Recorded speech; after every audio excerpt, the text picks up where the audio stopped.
저는 오늘 본문의 말씀을 가지고 속건제라는 제목으로 하나님 말씀을 전가하도록 하겠습니다. 제가 지금 5주에 걸쳐서 5가지 제사를 말씀을 드렸습니다. 번제, 소제, 화목제, 속죄제, 속건제 5가지 제사입니다. 그런데 이 속건제와 속죄제는 혼돈되기가 쉽습니다. 그래서 이 속죄제하고 속건제를 구분을 잘 못하는 경우가 있습니다. 그 이유는 이 속건제를 드리되 속죄제를 드릴 것이라고 성경에 기록되어 있기 때문입니다. 5장 6절 한번 볼까요? 그 잘못으로 말미암아 여호와께 속죄제를 드리되 양떼의 암컷 어린 양이나 염소를 끌어다가 속죄제를 드릴 것이요 제사장은 그의 허물을 위하여 속죄할지니라. 속건제 얘기를 하고 있는데 그 잘못으로 말미암아 여호와께 속죄제를 드리되 속죄제 얘기가 나오잖아요. 그래서 속건제인지 속죄제인지 같은 건가 헷갈릴 수도 있어요. 두 번째는 레위기 5장 17절도 한번 볼까요? 만일 누구든지 여호와의 계명 중 하나를 부지 중에 범하여도 허물이라 벌을 당할 것이니, 여기 보면 속죄제랑 번제를 제가 얘기를 했는데 번제와 속죄제의 근본적인 차이는 알고 짓는 죄는 사함을 받으려면 번제를 드려야 되고 부지 중에 모르고 지은 죄는 사함을 받으려면 속죄제를 드려야 된다고 제가 말씀을 드렸잖아요. 근데 오늘 성경에도 보면 부지 중에 범하여도 허물이라 벌을 당할 것이니 라고 얘기를 하고 있습니다. 그러면 이 속죄제와 속건제가 같은 것인가 이렇게 생각하기 쉬운데 같지는 않다는 거예요. 레위기 4장 27절 한번 볼까요? 만일 평민의 한 사람이 여호와의 계명 중 하나라도 부지 중에 범하여 허물이 있었는데, 지난주에 보면 4종류의 사람 얘기를 제가 했죠. 제사장, 이스라엘 전체, 그리고 족장, 평민 이렇게 분류는 되지만 부지 중에 범하여서 허물이 발견했을 때 드리는 제사가 속죄제라고 했습니다. 그래서 얼핏 보면 이 속건제와 속죄제는 비슷하지만 차이가 있습니다. 이 히브리어로 이 아샴이라는 단어인데요. 이 아샴이라는 단어는 죄에 대한 책임, 죄책을 가리킬 때 사용되어지는 단어가 바로 이 아샴, 속건제라는 거예요. 그러면 속건제하고 속죄제가 어떻게 다른지를 보려면 속건제를 드리는 3가지 경우를 보면 속건제와 속죄제는 다른 것이구나라는 걸 알 수 있습니다. 첫 번째는 여호와의 성물에 대해 범죄한 경우가 있습니다. 레위기 5장 14절에서 16절을 제가 읽어보겠습니다. 여호와께서 모세에게 말씀하여 이르시되 누구든지 여호와의 성물에 대하여 부지 중에 범죄하였으면 여호와께 속건제를 드리되 내가 지정한 가치를 따라 성소의 세겔로 몇 세겔 은에 상당한 흠없는 수양을 양떼 중에서 끌어다가 속건제로 드려서 성물에 대한 잘못을 보상하되 그것의 5분의 1을 더하여 제사장에게 줄 것이요 제사장은 그 속건제의 순양으로 그를 위하여 속죄한 즉 그가 사함을 받으리라. 여기 보면 속건제는 여호와의 성물에 대하여 그릇 범죄한 경우입니다. 그러니까 여기서 부지중이라는 말은 고의를 가진 건 아니에요. 속죄제는 일반적인 윤리적인 죄라고 한다면 속건제는 오늘 본문에 보니까 여호와의 성물에 대하여 모르고 부지중에 지은 죄에 한한다는 거예요. 고의로 저지른 죄는 속건제나 속죄제로 용서를 받을 수 없습니다. 제가 지난주 얘기했죠. 속죄제도 그렇고 속건제도 그렇고 알고 이런 범죄를 하면 하나님 없이 여기는 행동으로 어떤 죄를 범하게 되면 이건 사함받을 길이 없습니다. 이건 속죄제와 속건제가 똑같아요. 히브리어로 죄는 이 하타라는 단어를 사용하고 있는데 이 죄라는 단어는 윤리적인 하나님의 명령을 어긴 경우에 사용되어집니다. 근데 오늘 본문에서는 이 죄를 뭐라고 하느냐? 범죄라고 합니다. 범죄는 죄와 좀 다릅니다. 범죄는 마알이라는 단어를 사용하는데요. 속건제는 범죄했다는 것은 마알입니다. 침해했다는 것이죠. 하나님의 성물, 하나님의 소유물을 침해한 것이 뭐냐? 이게 바로 범죄라는 거예요. 개혁 성경에는 이전에 나왔던 개혁 성경에는 이 범죄를 가리켜서 허물이라 이렇게 번역했습니다. 에베소서 2장 1절에 보면 그는 허물과 죄로 죽었던 너희를 살리셨도다. 여기 보면 허물과 죄, 지금 성경으로 말하면 범죄와 죄입니다. 이 허물과 죄, 범죄와 죄는 구별된다는 거예요. 하나님은 허물과 죄로 죽었던 우리를 영적으로 살려주셨습니다. 사람의 죄는 윤리적인 죄뿐만 아니라 하나님의 것을 부당하게 도둑질하는 경제적인 허물까지 있다는 것을 가르쳐주고 있습니다. 이 마알이라는 단어는 여호수아 7장 1절에 잘 나타나고 있습니다. 제가 한번 읽어볼까요? 이스라엘 자손들이 온전히 바친 물건으로 말미암아 범죄하였으니 이는 유다 자손 세라의 증손 삽디의 손자 갈미의 아들 아간이 온전히 바친 물건을 가졌음이라. 여호와께서 이스라엘 자손들에게 진노하시니라. 예, 성경은 아간의 죄를 범죄했다 이렇게 말을 하고 있습니다. 이스라엘 백성들이 여호수아의 인도로서 가나안 땅 정복을 시작했습니다. 첫 번째 성이 난공불락의 성 여리고였습니다. 하나님께서는 이 여리고를 점령할 수 있는 방법을 가르쳐 주셨죠. 하나님은 이스라엘 백성들에게 하루에 한 바퀴씩 여리고성을 돌게 하십니다. 그리고 마지막 날에는 7번을 돌게 하죠.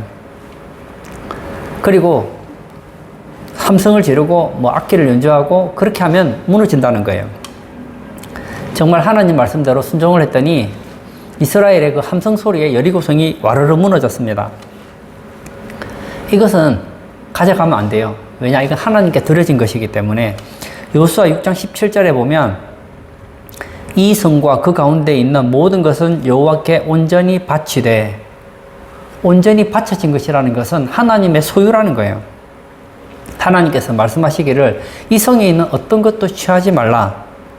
이것은 여호와께 바쳐진 것이다 말씀하셨습니다. 하나님께 바쳐지면 이건 하나님의 성물이에요. 하나님의 것이에요. 그런데 아간이라는 사람이 금과 은과 시날산의 외투 한 벌을 취해서 자기 장막 속에 밑에 감추어 둡니다. 그리고 사람들은 아무도 몰랐죠. 여리고 전투가 끝나고 그 다음 아이성 전투를 하게 됩니다. 근데 아이성 전투에서 졌어요. 그 이유를 알아보았더니 누군가가 하나님께 드림이 되었던 하나님의 성물을 손댄 어떤 사람이 있다는 걸 발견하게 되었습니다. 그래서 아간이 아굴 골짜기에서 돌로 쳐 죽임을 당하게 되었습니다. 여호와의 성물을 도둑질한 것에 대해서 용서받을 수 있는 길이 있는데 왜 아간은 돌로 쳐 죽임을 당하게 되었을까요? 이것은요, 부지 중에 저지른 범죄가 아니었기 때문입니다. 여호와께 하나님께 범죄할 의도를 가지고 저지른 죄는 속건죄로 용서를 받을 수 없는 죄라는 거예요. 속건죄는 하나님의 걸 도둑질할 의도를 가지고 있지는 않았어요. 몰랐어요. 모르고 잘못했는데 알고 보니까 이거 하나님의 걸 도둑질했단 말이에요. 하나님의 것을 내가 취한 거예요. 그때 드리는 제사가 바로 속건죄라는 겁니다. 그렇다면 여호와의 성물은 대체 무엇이 있을까요? 레위기서 제일 끝장에 보면 27장 28절에 어떤 사람이 자기 소유 중에서 오직 여호와께 온전히 바친 모든 것은 사람이든지 가축이든지 기업에 바치든지 팔지도 못하고 무르지도 못하나니 바친 것은 다 여호와께 지극히 거룩함이며, 성도들이 하나님께 바친 모든 것은 여호와께 성물이 됩니다. 그것이 땅이든 동물이든 자녀든 하나님께 바치면 바치기 전까지는 물론 하나님의 것이지만 일단 소유권이 내게 있었는데 하나님께 드리면 온전히 바치면 이제는 여호와께 거룩한 성물이 되어버리는 거예요. 이건 손대면 안 되는 거예요. 사도행전에 보면 아나니아 삽비라가 땅을 팔아서 헌금을 하고 다 즉사하지 않았습니까? 오늘 성경 말씀대로 하면 하나님께 바치는 순간 이건 이제 하나님의 것이에요. 하나님께 바치고 나면 내 게 아니라고요. 하나님께 다 드리겠습니다 했으면 다 드리는 거예요. 드리겠습니다 했으면 이미 그건 성물이 돼서 하나님의 소유가 되었기 때문에 손댈 수 없는데 아나니아와 삽비라는 그 중에 일부를 감추어 둡니다. 하나님의 성물을 손댄 거예요. 오늘 레위기의 내용으로 보자면 이건 부지 중에 범죄한 죄는 속건죄로 사함을 받을 수 있지만 알고 지은 아나니아 삽비라는 용서를 받을 길이 없었습니다. 그래서 사망을 당하게 되죠. 그리고 레위기 27장 30절에 보면 그리고 그 땅의 10분의 1 곧 그 땅의 곡식이나 나무의 열매는 그 10분의 1은 여호와의 것이니 여호와의 성물이라. 땅의 10분의 1 곧 그 땅의 곡식이나 나무의 열매는 10분의 1은 여호와의 것이니 여호와의 성물이라 그랬습니다. 우리가 소득을 예를 들어 농부다. 그러면 농사를 지으면 소득이 있을 거 아니에요? 그 소득의 10분의 1은 여호와의 성물이다 얘기하고 있습니다. 그러므로 그 10분의 1 줄이면 11조겠죠. 11조는 하나님의 것이기 때문에 우리가 가져서는 안 된다는 겁니다. 오늘날 이 잘못된 성경을 가르치는 분들이 많아요. 유튜브에도 보면 11조는 구약의 산물이기 때문에 더 이상 11조 할 필요 없다고 하는데, 아마도 제가 그런 얘기를 하시는 분들은 가장 큰 이유가 돈이 아까워서 그런 게 아닌가 싶어요. 보세요. 내가 수고해서 번 돈, 이게 어떤 돈입니까? 피 같은 돈 아니에요. 그 돈에 10분의 1을 떼어서 하나님께 드린다. 너무 아까운 거예요. 근데 그렇게 생각하지 마세요. 내 수입의 10분의 1은 이미 하나님 것이었어요. 이미 하나님의 선물입니다. 여호와의 선물이고 나는 10분의 9만 가지고 살아야 되는 거예요. 어떤 분들은 10분의 10 중에서 10분의 9를 내가 가져요. 그리고 그 10분의 1을 가지고 1분은 하나님께 드리고 1분도 내가 가져요. 그건 어디에 속하느냐? 여호와의 선물을 도둑질한 게 된다는 겁니다. 제가 예전에 가르쳤던 청년도 11조를 안 하더라고요. 아마 제가 볼 때는 뭐 여러 가지 이유가 있어요. 그 제가 11조를 막 가르치기도 하고 했는데, 했는지 안 했는지는 제가 잘 모르겠어요. 근데 아마도 이 청년이 그때 제게 성경 공부 시간에 11조를 하지 않는 것을 당연하게 얘기를 하는 것 같더라고요. 그래서 제가 성경 공부 시간에 11조에 대한 얘기를 여러 번 했어요. 그리고 나서부터 제 앞에서 11조 얘기를 일치 안 하더라고요. 자존심이 상했는지 그건 제가 잘 모르겠어요. 하고 안 하고는 본인의 문제지만 바로 가르쳐 주고 싶더라고요. 오늘 이 예배 참석하신 전 성도님들에게도 똑같이 얘기 드리고 싶어요. 내 수입은 내 것이 아니에요. 내 수입의 10분의 1은 여호와의 성물이라고요. 그걸 가져가면요, 이건 범죄예요, 범죄. 뿐만 아닙니다. 레위기 27장 32절에 모든 소나 양의 11조는 목자의 지팡이 아래로 통과하는 것에 10번째 금마다 여호와의 성물이 되리라.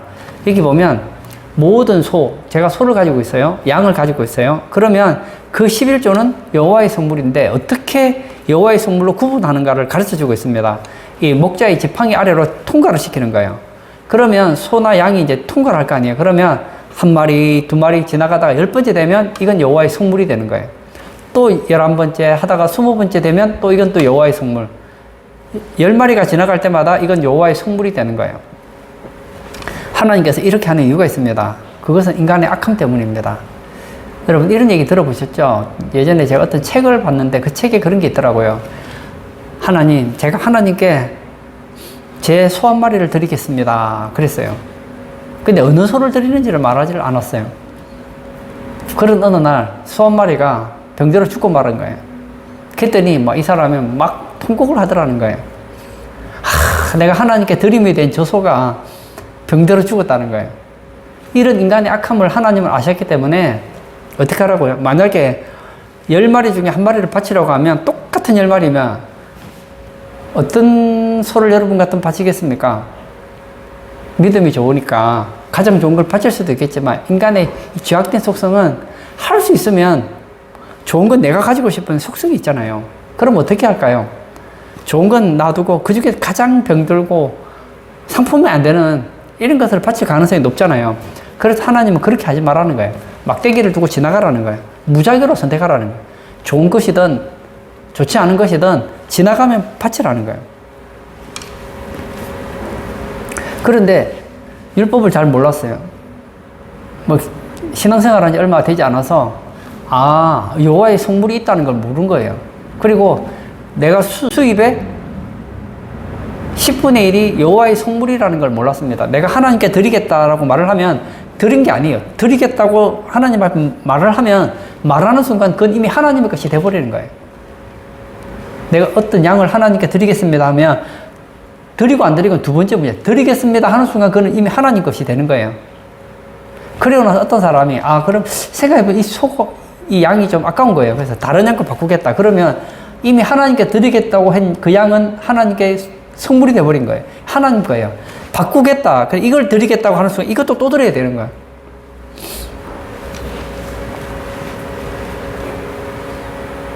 이게 뭐죠? 이렇게 부지 중에 여호와의 성물에 손을 대고 잘못을 했을 때 드리는 제사가 바로 속건제라는 거예요. 그런데 이 속건제는 이 죄라는 것은 하나님과 관계가 되지만 또 이웃과도 관계가 되잖아요. 사람하고도 관계가 됩니다. 여러분, 예를 들어서 우리가 하나님 앞에 화목제를 드린다 생각을 해보세요. 그러면 하나님께 드려야 될 화목제를 드리면, 제가 지난주에 얘기했지만 소를 바쳤다. 그러면 소의 가슴과 오른쪽 뒷다리는 누구 몫이냐? 제사장의 몫이에요. 그런데 내가 그 가슴을 내가 가져버린 거예요. 오른쪽 뒷다리는 제사장의 몫인데 내가 그걸 취해버린 거예요. 안 주고 내가 취해버리고 먹어버린 거예요. 그러면 여호와께 드린 것이 있기 때문에 하나님은 물론 먹지는 않지만 이 하나님께 드림이 됐는데, 드리면 내 것이 아닌데 그 중에 일부를 내가 취해버렸다면은 이건 잘못한 거잖아요. 그러면 하나님 앞에 순양을 가지고 속건제를 드려야 됩니다. 또는 11조를 드려야 되는데 드리지 않았다. 한번 생각해 보십시오. 구약에 보면 제사장과 레위인은 따로 수입이 있는 게 아니에요. 제사장은 어디서 고기를 얻느냐? 양식을 어디서 얻느냐? 제사를 통해서 얻고요. 11조를 통해서 얻습니다. 만약에 이스라엘 백성들이 11조를 내지 않고, 그리고 제사를 지낼 때 온전한 제사를 드리지 않으면 제사장은 먹을 게 없는 거예요. 하나님은 고기를 먹지 않고 하나님은 돈을 쓰지 않습니다. 누가 씁니까? 제사장이 쓰는 거예요. 그래서 그렇게 잘못을 했을 경우에 어떻게 하느냐? 하나님께 속건제를 드리고 내가 어떤 손해를 입혔다. 그러면 손해 입힌 것의 20%, 5분의 1을 제사장에게 바쳐야 된다는 거예요. 배상해야 된다는 겁니다. 그리고 제사를 드릴 때는 흠없는 수양을 가져와야 됩니다. 야생동물은 안 돼요. 자기가 직접 가져와야 됩니다.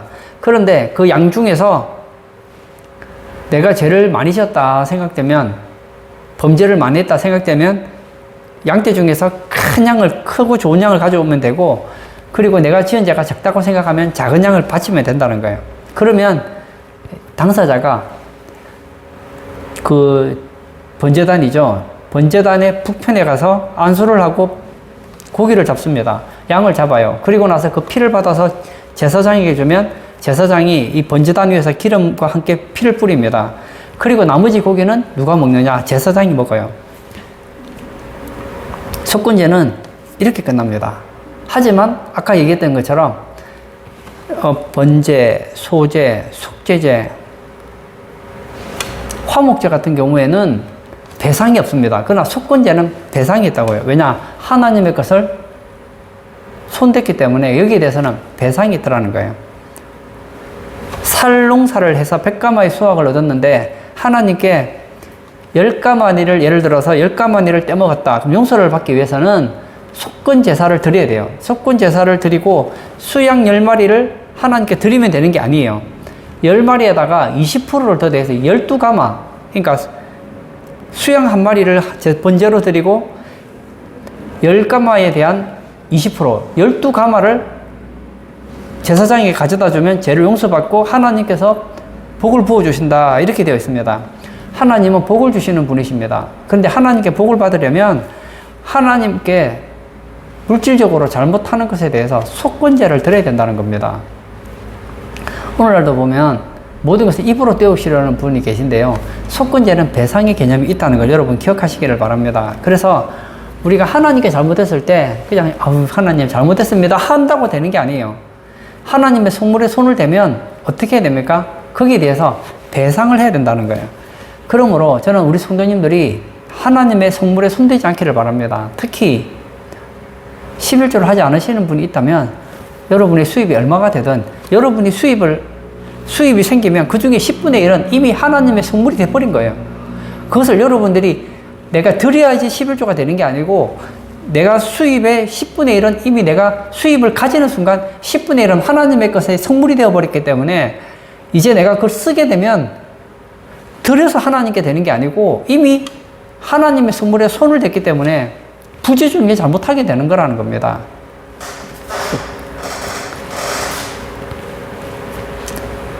우리나라를 보십시오. 저는 우리나라가 참 좋은 나라라고 생각해요. 근데 우리나라에 많은 문제들이 생기는 이유가 있습니다. 내 것이 아닌 걸 손대면요, 문제가 생겨요. 예전에 성수대교가 무너진 적이 있었죠. 그런데 원래 원칙대로만 지었으면 절대로 성수대교가 무너지지 않습니다. 삼풍백화점 무너지지 않습니다. 그런데 왜 삼풍백화점이 무너지고 성수대교가 무너지고 아파트 부실공사가 일어나고 건물을 지었는데 건물이 하자가 생기고 그런 일이 생길까요? 그 이유는 예를 들어 시멘트 10톤을 넣어야 되는데 5톤밖에 넣지 않고 그 다음에 쇠를 넣어야 되는데 그중 일부를 빼먹기 때문입니다. 겉으로 볼 때는 하자가 없는 것 같은데 누군가가 그걸 도둑질했기 때문에 이런 문제가 생긴 거예요. 여러분, 신앙인은 하나님 앞에서 이 수권주의 정신을 가지는 사람입니다. 내 것과 하나님의 것, 내 것과 이웃의 것을 구분할 줄 알아야 돼요.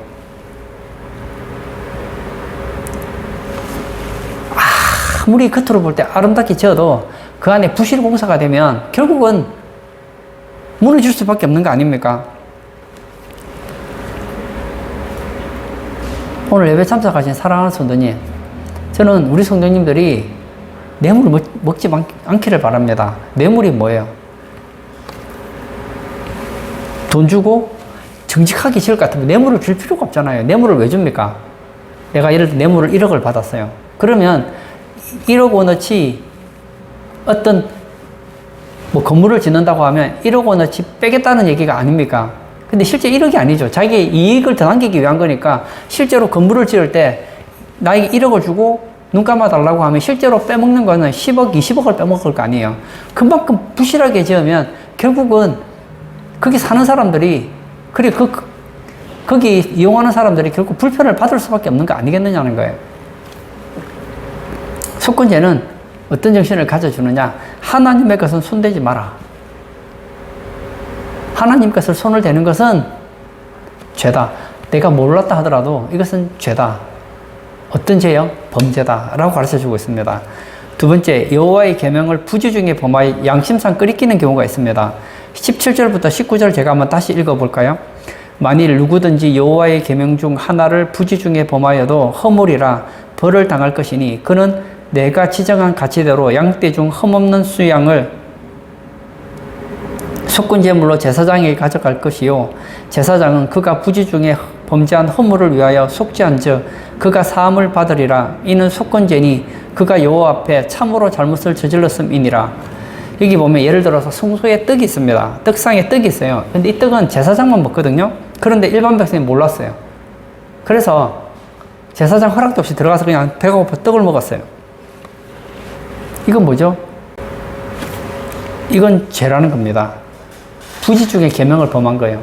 예를 들어서 하나님께 드릴 때 번제를 할 때 기름은 여호와의 것이고 그 드린 제물 중에 일부는 제사장의 몫이 있단 말입니다. 근데 잘못해서 기름이나 피를 먹었다. 먹으면 안 되지만 예를 들어서 기름과 피는 여호와께 번제로 드려져야 되는데 화제로 드려져야 되는데 그것을 내가 먹어버렸다. 부지 중에 정한 것이죠. 화목제물의 가슴의 고기와 우편 뒷다리 같은 경우는 제사장의 몫인데 내가 먹었다. 근데 내가 잘못했다고 생각이 들면 어떻게 하라고요? 그때는 속건제를 드리라는 거예요. 근데 차이가 있습니다. 여호와께 드려진 바 된 것, 11조, 하나님께서 성물이라고 한 것에 대해서 손을 대면 어떻게 되죠? 20%, 5분의 1을 더해서 배상을 해야 됩니다. 그러나 아까 말한 것처럼 뭐 하나님께 제사 드리는 부분이라든지 떡이라든지 이런 부분을 했을 때는 양심의 깨끗함만 받으면 되기 때문에 따로 특별히 더 뭐 배상을 하지는 않아도 된다는 거예요. 세 번째, 타인의 소유물을 부당하게 취하고도 거짓 맹세하는 경우가 있습니다. 6장 1절에서 4절을 제가 한번 읽겠습니다. 여호와께서 모세에게 말씀하여 이르시되 누구든지 여호와께 신실하지 못하여 범죄하되 곧 이웃이 맡긴 물건이나 전당물을 속이거나 도둑질하거나 착취하고도 사실을 부인하거나 남의 잃은 물건을 줍어도 사실을 부인하여 거짓 맹세하는 등 사람이 이 모든 일 중에 하나라도 행하여 범죄하면 이는 죄를 범하였고 죄가 있는 자니 그 훔친 것이나 착취한 것이나 맡은 것이나 잃은 물건을 준 것이나 이렇게 나와 있습니다. 여기 보면 이 다른 사람의 소유물을 부당하게 취하는 5가지 예를 가르쳐 주고 있는데요. 이 5가지에 걸리면 뭘 해야 된다고요? 속건제를 드려야 됩니다. 첫 번째는 남의 물건을 위탁을 받았어요. 누가 돈을 뭐 예를 들어서 한 1,000만 원을 맡겼어요. 지금 돈 잠깐만 맡아달라고 내가 지금 어디 급하게 갈 일이 있으니까 잠깐만 맡아달라고 나갔다 왔는데 돈 1,000만 원 달라고 했더니 너 언제 나한테 맡겼느냐 하면서 거짓말을 하는 경우. 두 번째, 남의 물건을 전당 잡았는데 부인하고 거짓 맹세하에 떼먹는 경우. 예, 전당포, 저는 한 번도 가보지 않았는데 전당포에 어떤 물건을 맡기고 돈을, 약간의 돈을 받잖아요. 그리고 나서 이제 그 빚을 이자랑 같이 갚으려고 갔더니 그게 좋은 거예요. 그래서 나는 그런 거 받은 적 없다고 하고 전당물을 자기가 취하는 경우. 세 번째는 도둑질하고도 거짓 맹세하는 경우. 남의 집에 들어가 도둑질을 했어요. 그리고 들켰어요. 난 도둑질 안 했다고 우기는 경우. 네 번째는 이웃을 협박하여 물건이나 돈을 탈취하는 경우. 이거 착취라고 하는데요. 이렇게 탈취한 경우에 또 역시 속건제를 드려야 된다는 거예요. 그리고 마지막으로는 길거리에서 어떤 물건을 떨어진 물건을 봤는데 누구 건지 알았어요. 보니까 주민등록증도 있고 알았어요. 그 잠시 후에 그 사람이 온 거예요. 와서 혹시 여기 지갑 떨어진 거 못 봤느냐 했는데 그냥 내가 가지려고 난 모른다고. 이런 경우에, 이런 거짓 맹세를 하는 경우에, 거짓말을 하는 경우에는 뭘 해야 되느냐? 속건제를 드려야 되는 거예요. 이 사람들 한마디로 오리발 작전을 하고 있죠. 남의 것인데 내 것으로 만들기 위해서 거짓말을 하는 경우죠. 이런 경우에는 속건제를 드려야 되는데 그냥 속건제만 드리면 안 됩니다. 6장 5절 다시 볼까요? 그 거짓 맹세한 모든 물건을 돌려보내되 곧 그 본래 물건의 5분의 1을 더하여 돌려보낼 것이니 그 죄가 드러나는 날에 그 임자에게 줄 것이요. 뭐라고요? 5분의 1을 더하여 주어야 된다는 거예요. 그러니까 내가 어떤 사람에게 물질적으로 거짓말을 해서 그 사람에게 물질적인 피해를 줬다면 그것만 돌려줘서 되는 게 아니고 5분의 1을 더하여 주라는 것입니다. 속건제는 한마디로 하나님 물건을 취하거나 사람의 물건을 부당하게 취한 죄에 대해서 말씀하고 있는 거예요. 속건제는 뭐냐? 한마디로 말하면, 우리 요즘으로 말하면 남의 소유와 관계되는 거예요. 하나님의 소유에 손대는 것, 이웃의 소유물을 내 것으로 만들기 위해서 손대는 경우, 이것이 바로 범죄요. 이 죄를 깨달았을 때, 그때는 죄라고 생각하지 않았는데 깨달았을 때 드리는 제사가 바로 속건제라는 것입니다. 이 속건제는 21세기를 살아가는 우리에게도 교훈을 주고 있습니다. 첫 번째, 사람의 죄는 윤리적인 죄뿐만 아니라 종교적인 죄뿐만 아니라 경제적인 죄도 있다는 거예요. 남의 것을 떼어먹고 나서 그냥 배째를 한다고 되는 게 아니라는 거예요. 예를 들어서 내가 어떤 사람의 재산을 한 50억을 훔쳤어요. 그리고 나서 재판을 받는데 난 돈 없다, 배째라. 그렇게 해서 감옥에 한 몇 년을 들어갔다 나왔다고 쳐봐요. 그러면 세상 법정에서는 됐는지 모르겠어요. 그러나 하나님의 법에 보면 그게 안 통한다고요. 이건 하나님 앞에서는 이 사람은 속건제를 드려야 될 사람이라는 거예요. 따라서 예를 들어 50억을 했다면 내가 돈이 없으면 못하겠지만 여유가 된다면 50억에다가 5분의 1이니까 60억을 갚아줘야 된다는 거예요. 하나님은 이런 죄를 굉장히 싫어하십니다. 따라서 하나님께서 우리가 윤리적으로 깨끗하기를 원할 뿐만 아니라 경제적으로도 깨끗하기를 원한다는 겁니다. 저는 우리 성도님들이 이 속건제 제사를 통해서 두 가지를 깨달았으면 좋겠습니다. 여러분, 내 것이 참 소중하죠. 그렇다면 남의 것도 소중한 줄 알아야 된다는 거예요. 여러분, 예수 믿는 사람들은 여러분의 수입이 생기면 그것은 다 여러분 것이 될 수 없다는 걸 기억하시길 바랍니다. 여러분의 수입의 10분의 1은 하나님의 것이고 또 여러분들이 하나님께 이것을 드리겠다 하고 여러분이 소원을 하면 그것도 역시 하나님의 것이라는 거예요. 하나님께 드리겠다고 하고 나서 이것을 취소하려면 어떻게 해야 된다고요? 배상을 해야 된다는 겁니다. 이건 이웃에서도 마찬가지예요. 내가 남의 것을 남에게 경제적인 피해를 주고 그냥 회개기도만 한다고 되는 게 아니란 말입니다. 예를 들어서 제가 충분히 돈을 갚을 수 있는데도 불구하고 내가 더 부자가 되기 위해서 다른 사람 가슴에 눈물을 흘리면서까지 거짓말 해가면서 남의 돈을 가져간다면 이건 바른 신앙이 아니라는 것을 가르쳐 주고 있습니다. 그리고 또 한 가지 더, 이 속건제는 예수님께서 속죄의 두 차원을 가르치고 있다는 것을 보여주고 있습니다. 예수님께서 십자가에 피를 주심으로 죄에 대한 형벌을 담당해 주셨습니다. 이 속건제의 형벌도 하나님께서는 십자가에서 예수님을 십자가에 못 박으심으로 해결하셨습니다. 그뿐만이 아니라 아까 기억나죠? 이 속건제는 배상의 의미가 있습니다. 예수님께서는 십자가에서 우리가 대신 배상해야 될 것도 십자가에서 배상했다는 거예요. 그러므로 예수님의 이 속건제는 우리의 모든 형벌을 담당하시고 우리가 갚아야 될 빚을 다 갚아주신 것을 알 필요가 있다는 거예요. 그러므로 만약 여러분들이 11조를 도둑질했다, 모르고 11조를 했어요. 그러면 구약식으로 하면 다 갚아야 돼요. 다 갚아야 돼요. 돈이 있다면 다 갚아야 돼요. 그러나 신약식으로 생각하자면 그렇게까지는 하실 필요가 없을 것 같아요. 어떻게 하면 됩니까? 예수님께서 십자가에서 이미 여러분들의 속건 제물이 되셨기 때문에 더 이상 배상하실 것도 없고, 이제부터 내 죄 때문에 예수님께서 순양으로서 속건 제물이 되셨고, 십자가에서 여러분이 하나님께 배상해야 될 5분의 1을 배상했기 때문에 이제 안 해도 된다는 거예요. 그러면 죄를 지어도 된다는 건가요? 아니죠. 이제는 그렇게 살지 말라는 거예요. 속건제의 정신은 하나님의 것을 손대지 말라는 거예요. 이웃의 것을 내 것으로 만들지 말라는 겁니다.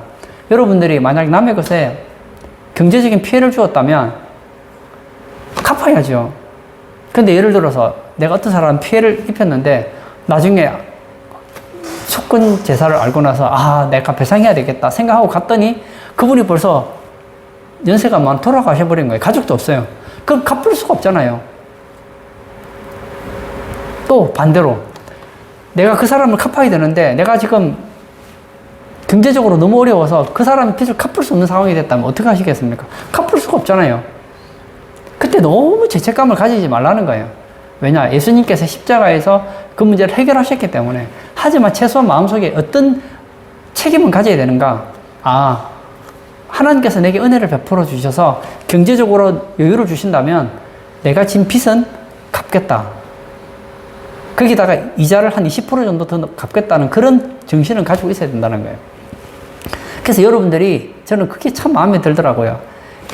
성경을 보고 깨달았다면 내가 어떤 사람에게 경제적으로 피해를 줬어요. 그런데 나는 갚을 수 있는 여력이 안 돼요. 그럼 가서 얘기하시라고요. 사과하시라고요. 제가 경제적으로 피해를 입혀서 너무 죄송합니다. 정말 제가 돈이 된다면 다 갚고 싶은데 지금 경제적으로 너무 어렵습니다. 하지만 언젠가 제가 경제적인 여유가 된다면 제가 빚을 갚고 거기다 이자까지 제가 갚도록 최선을 다하겠습니다. 용서해 주십시오. 하면 알잖아요. 지금 돈 없는 거. 그래서 괜찮다 하면 너무 감사한 것이고, 그럼 갚아라 그러면 여러분들이 능력된다면 여러분의 최선을 다해서 책임을 지는, 다른 사람에게 어떤 해를 입혔다면, 경제적인 해를 입혔다면 그냥 하나님께 그냥 하나님 저 잘못했어요. 용서해 주세요. 하고 끝나는 문제가 아니라는 거예요. 뿐만 아니라 저는 우리 성도님들에게도 오늘 이 속건제를 통해서 한 가지 말씀드리고 싶은 것이 있습니다. 양심이 깨끗해야 돼요. 양심이 더러워지면 하나님의 성물에 손대도 부끄러운 줄을 몰라요. 다른 사람에게 경제적인 피해를 줘도 부끄러운 줄을 몰라요. 저는 우리 성도님들이 하나님의 성물에 손을 댔을 때 양심이 여러분 속에서 소리치기를 바랍니다. 더 이상 하나님의 것을 손대면 안 돼. 예수님께서 십자가에서 너의 그 죄 때문에 속건 제물이 되셨어. 이제 더 이상 하나님의 성물에 손대지 말고 이제 하나님의 것은 하나님께 드리자 하는 그 양심의 소리를 들을 수 있기를 바랍니다. 뿐만 아니라 다른 사람의 경제적인 부분에 대해서도 똑같이 저는 여러분의 양심이 살아있기를 원합니다. 내가 조금만 사기치면 돈을 벌 수 있지만 내가 사기친다는 건 다른 사람의 경제적으로 손해를 입히는 거잖아요. 이런 부분에 있어서 여러분의 양심이, 그리고 여러분 안에 계신 성령님께서 경제적인 부분에 대해서 하나님의 것과 이웃의 것에 대해서 절제할 수 있는 은혜를 베풀기를 축복합니다. 이 시간 한번 같이 기도하기를 원합니다. 저는 속건제를 하면서 아담과 하와가 생각났습니다. 하나님께서는 아담과 하와에게 말씀하시기를 선악을 알게 하는 나무의 실과를 먹지 말아라 했습니다. 먹지 말라고 한 것은 아담과 하와의 것이 아니라는 거예요. 그러나 자기 것이 아닌 것을 먹고 싶었습니다. 더 행복하기 위해서 자기 것이 아닌 것을 먹었습니다. 그 결과 불행해졌습니다. 여러분, 하나님의 것을 도둑질하면 불행해집니다. 이웃의 것을 도둑질하면 불행해집니다. 이 시간 같이 기도할 때 하나님, 이제 예수님께서 십자가에서 나의 속건 제물이 되셨으니 이제는 하나님의 소물에 손대지 않고 이웃의 제물에 대해서 손해를 끼치지 않고 정직하게 양심적으로 살아가는 그런 우리 성도 되게 해달라고 기도하시고 자유롭게 개인 기도하도록 하겠습니다.